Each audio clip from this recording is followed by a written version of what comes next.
Hi musicians, I'd like to share the fourth exercise of Use Your Buzz to play the guitar with you. And for this one, I'm just encouraging you to make a table of resources. So a table of resources is what it says, a table that you draw or put together that has a list of different places and different resources or different places that you can learn from. So the first one I've got here is websites or online. So even there you can go into different categories. You might have a look at theory websites, or you might have a look at tuition websites. You have websites just full of music, or websites you might have for your music like free samples and things like that. So obviously it's a pretty easy step, but just in doing that you'll get a few extra places that you can use for your craft. And then bookmark them. If they're really good and you think you might come back to them often, just put them in your bookmarks bar, and then they're easy to get to. The second place would be people that you know.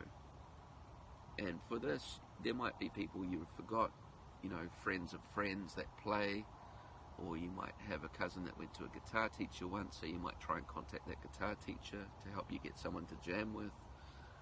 You can think who you know or who you have known that might be able to help you with your music.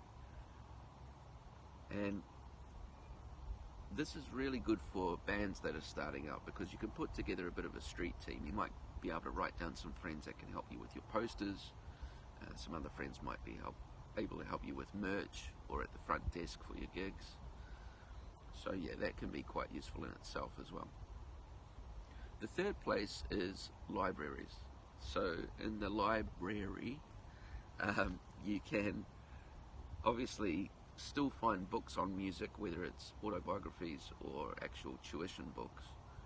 And I find it nice to learn from different places. As I say in the book, people tend to lean towards being auditory learners. They learn from listening or the kinesthetic, or they learn from doing or watching,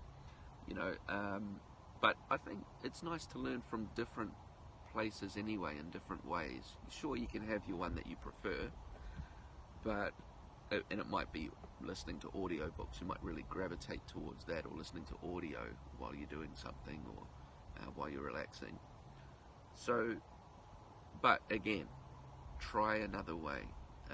I like to go kind of old school sometimes and just get physical books as well. So, after libraries, you can also look at local teachers, and not just guitar teachers if you're a guitarist. So there might be a sax teacher or a piano teacher, and it might help you to find other musicians that play different instruments for a show that you're doing or for a project that you're undertaking. So make a list of teachers that you can think of, and yeah, you can start with local teachers, but you might also like to expand as well, depending on what you're up to at the moment. And the last one is other. So other means things like any workshops that are coming up, any PD days, which are professional development days. So you might belong to a music education organisation, and they might have a PD day coming up. Anything you can think of that doesn't fit into those other lists. Okay, so take your time and put together your table of resources. And then the thing with this is, sure, you can use it now for what you're doing, but you can also come back to it for your next project, or if you're having to follow it up with something to gain a bit of momentum. So see how you go. Table of resources, the fourth exercise from Use Your Buzz to play the guitar.